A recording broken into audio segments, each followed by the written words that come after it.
Hello dear students, आज हम इस वीडियो लेक्चर में रेक्टिफायर्स के बारे में डिस्कस करेंगे। Subject code IE305। देखिए, रेक्टिफायर्स बेसिकली AC वोल्टेज को DC वोल्टेज में कन्वर्ट करते हैं, जैसा कि आप जानते हैं। तो सबसे पहले अपन देखेंगे डायोड रेक्टिफायर्स के बारे में। बेसिक सर्किट, इसमें देखिए एक AC इनपुट वोल्टेज है, ट्रांसफार्मर के थ्रू, स्टेप डाउन ट्रांसफार्मर के थ्रू एक डायोड यूज करते हुए लोड के सीरीज में कनेक्ट किया गया है। तो जब एक डायोड अपन काम में लेते हैं लोड के सीरीज में, तो ये हाफ वेव रेक्टिफायर की तरह काम करता है। तो जब देखें, ये AC इनपुट वेवफॉर्म जो है अप्लाई की गई है। जब AC input positive half cycle में अगर अपन देखेंगे, तो पॉजिटिव हाफ साइकिल में S1 पॉइंट जो है पॉजिटिव होगा और S2 पॉइंट नेगेटिव होगा। तो करंट जो है लोड में डायोड के थ्रू फ्लो होगा, क्योंकि अब इस केस में डायोड जो है फॉरवर्ड बायस्ड है, इसलिए कंडक्ट करेगा और लोड में करंट फ्लो होगा, जिससे कि आउटपुट में आपको वोल्टेज वेवफॉर्म दिखाई देगी। उसी तरह से नेगेटिव हाफ साइकिल में पॉइंट S1 जो है नेगेटिव हो जाएगा और पॉइंट S2 पॉजिटिव हो जाएगा। तो डायोड जो है रिवर्स बायस हो जाएगा और रिवर्स बायस में करंट फ्लो नहीं होगी, जिससे कि लोड में करंट फ्लो नहीं होने से आउटपुट में DC वोल्टेज आपको नहीं मिलेगा। तो इस तरह से अपन देखेंगे आउटपुट जो है हाफ वेव रेक्टिफाइड आपको मिलता है। तो जब एक डायोड काम में लेंगे तो हाफ वेव रेक्टिफाइड आउटपुट आपको मिलेगा।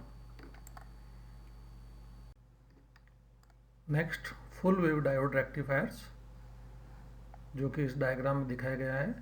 AC इनपुट वोल्टेज, एक स्टेप डाउन ट्रांसफार्मर को और सेंटर टैप ट्रांसफार्मर यूज किया गया है, जिसमें रेजिस्टेंस लोड कनेक्ट किया गया है। दो डायोड्स D1 और दूसरा D2 के थ्रू। तो ये फुल वेव रेक्टिफायर है, जिसमें इनपुट वोल्टेज आपने AC इनपुट वोल्टेज लगाया है और ये AC input voltage B point पे दिखाया गया है और फर्स्ट ये A पॉइंट पे दिखाया गया है। तो देखें, फर्स्ट पॉजिटिव हाफ साइकिल में पॉइंट A जो है पॉजिटिव होगा B के रेस्पेक्ट में। देखिए, B नेगेटिव है, पॉइंट A पॉजिटिव है।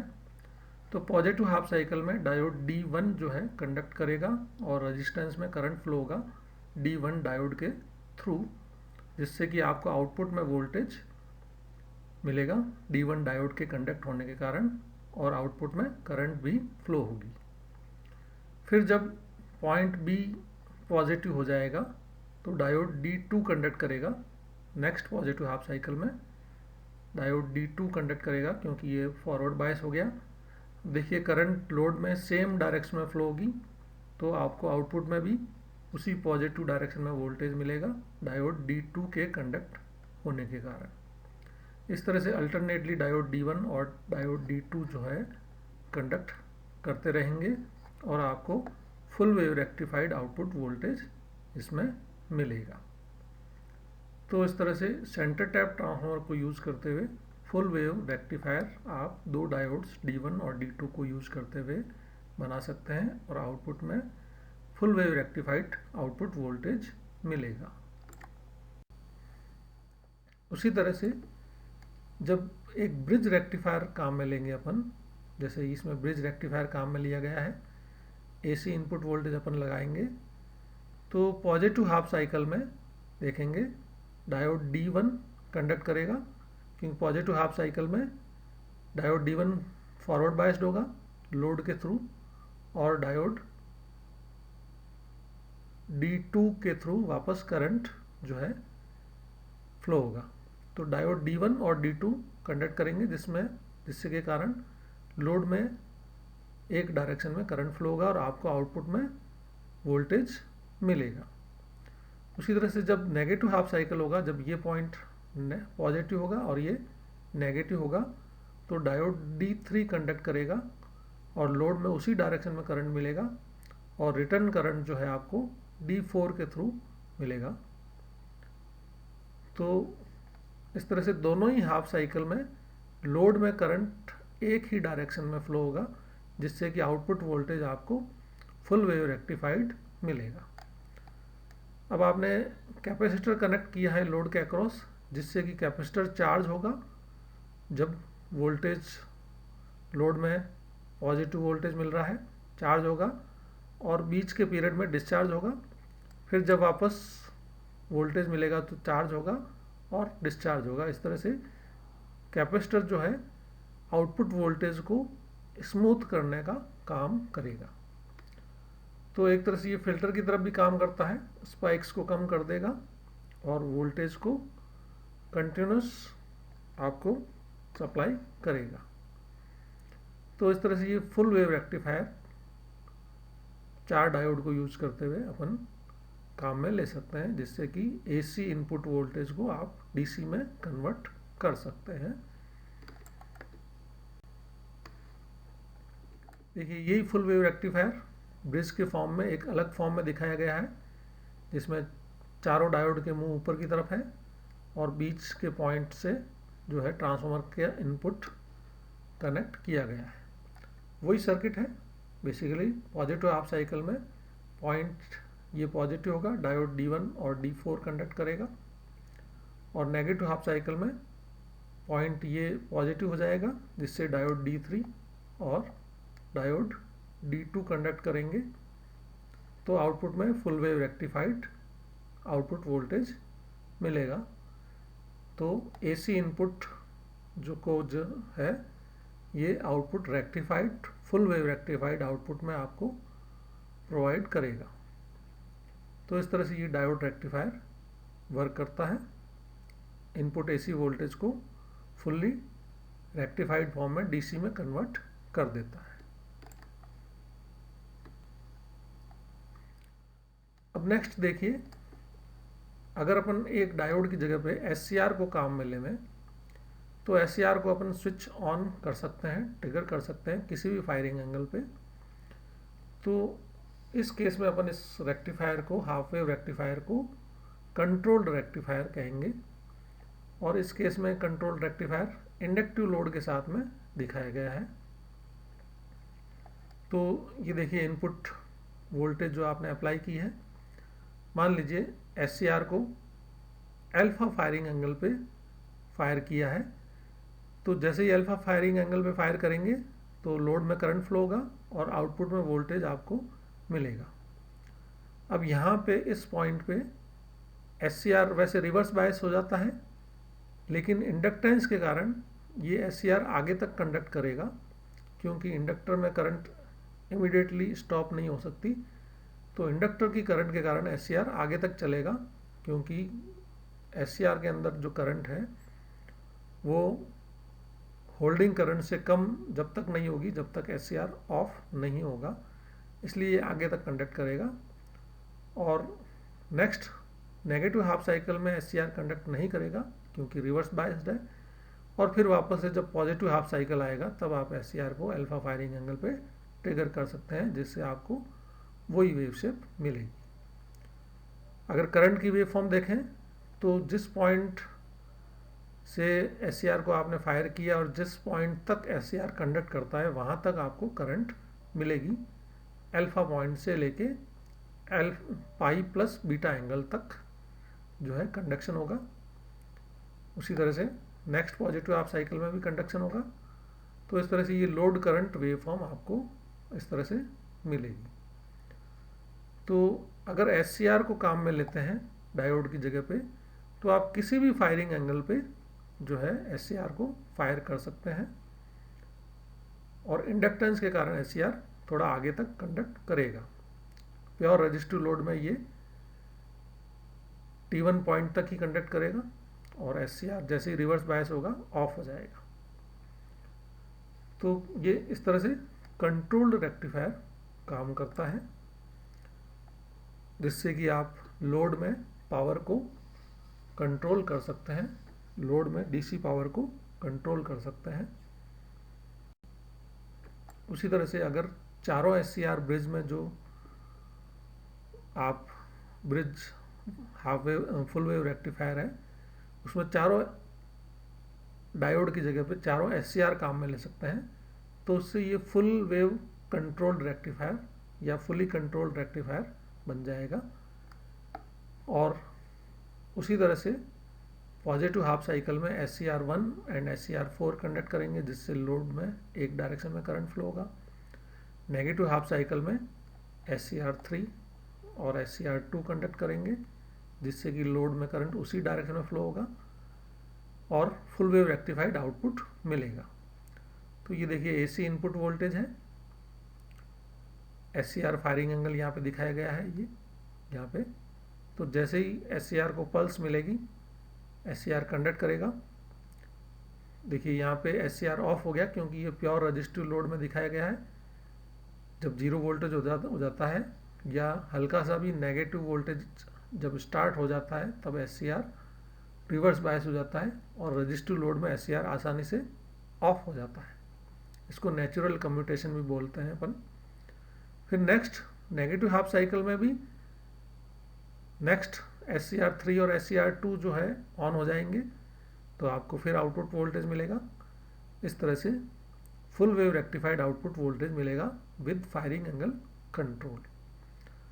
तो आप देखिए इसमें फायरिंग एंगल के कारण आउटपुट एवरेज वोल्टेज को आप कंट्रोल कर सकते हैं।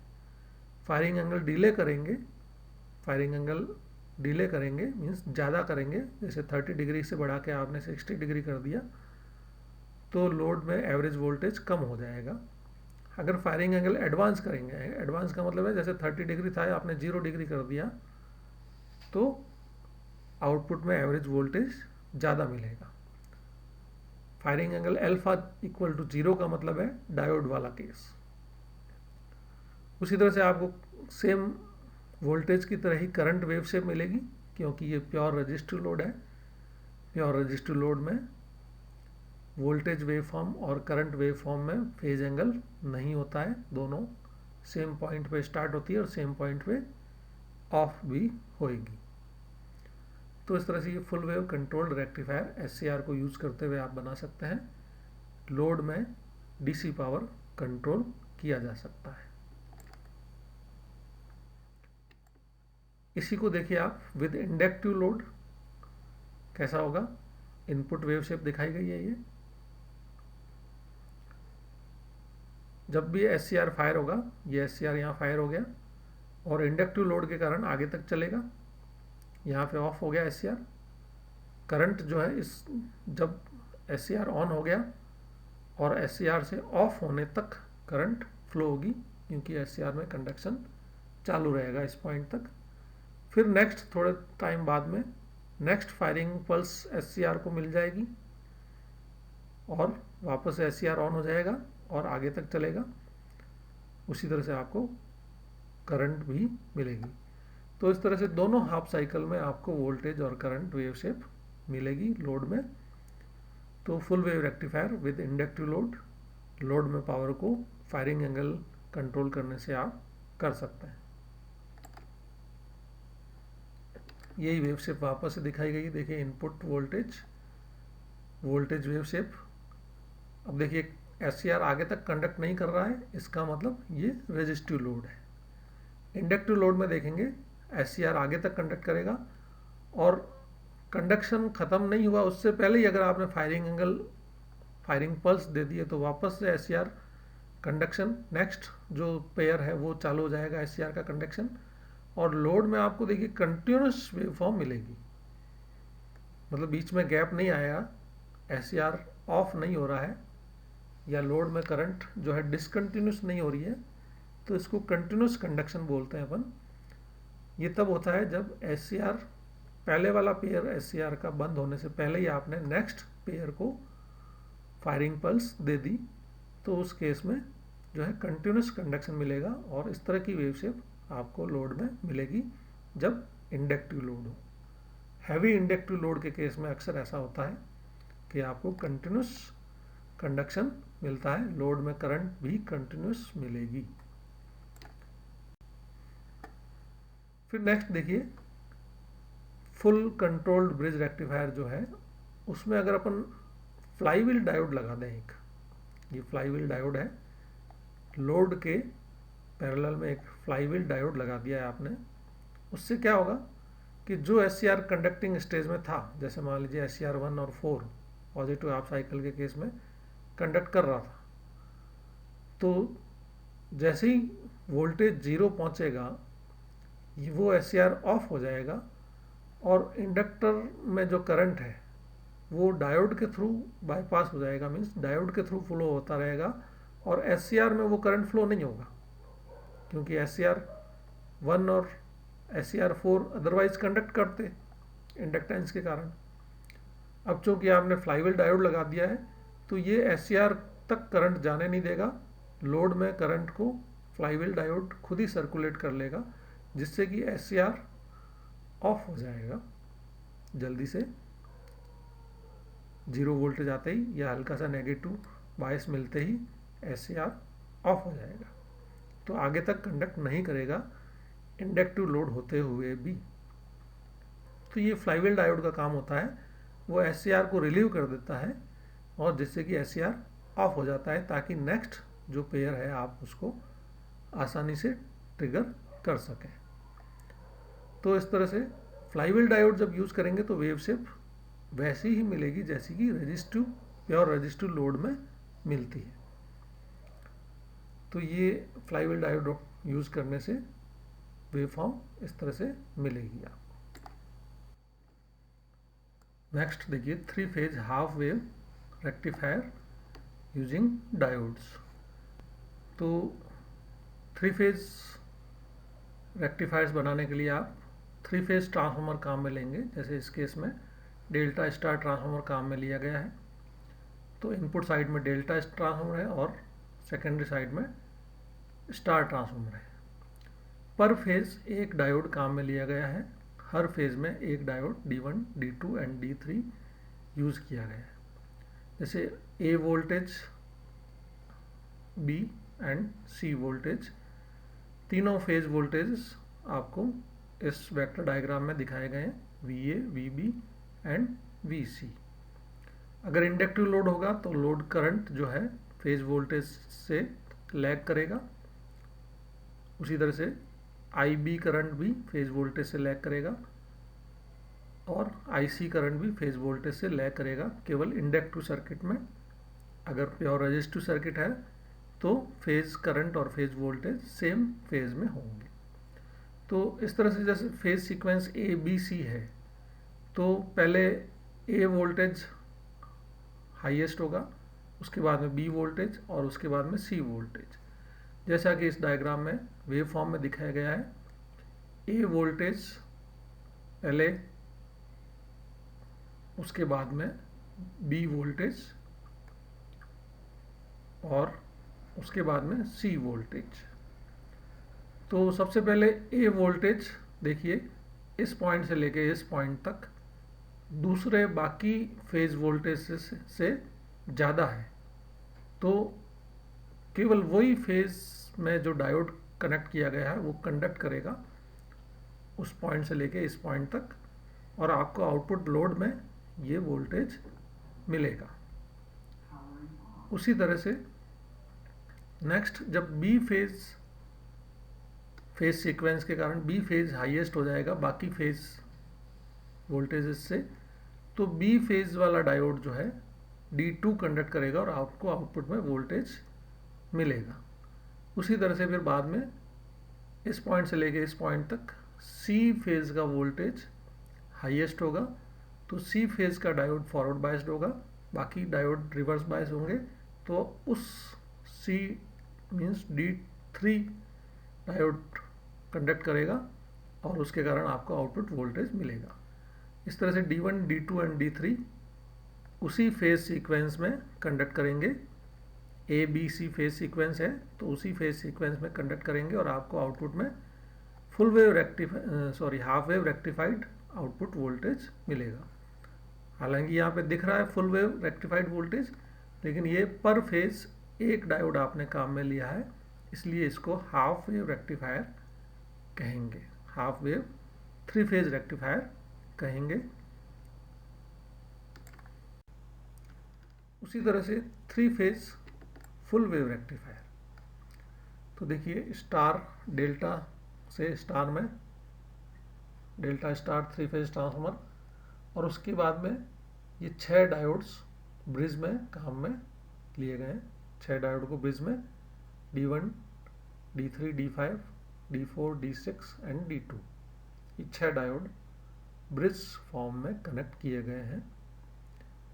तो अब इसमें देखिए 3 फेज है और एट ए टाइम जो है 2 डायोड कंडक्ट करेंगे। तो जो लाइन वोल्टेज, इसमें लाइन वोल्टेज काम में आएगा, जो लाइन वोल्टेज सबसे ज़्यादा पॉजिटिव होगा उस लाइन के डायोड जो है कंडक्ट करेंगे। तो आपको फेजर डायग्राम ड्रॉ करना पड़ेगा लाइन वोल्टेजेस का। तो ये देखिए लाइन वोल्टेजेस का फेजर डायग्राम है, ये VAB फेज है।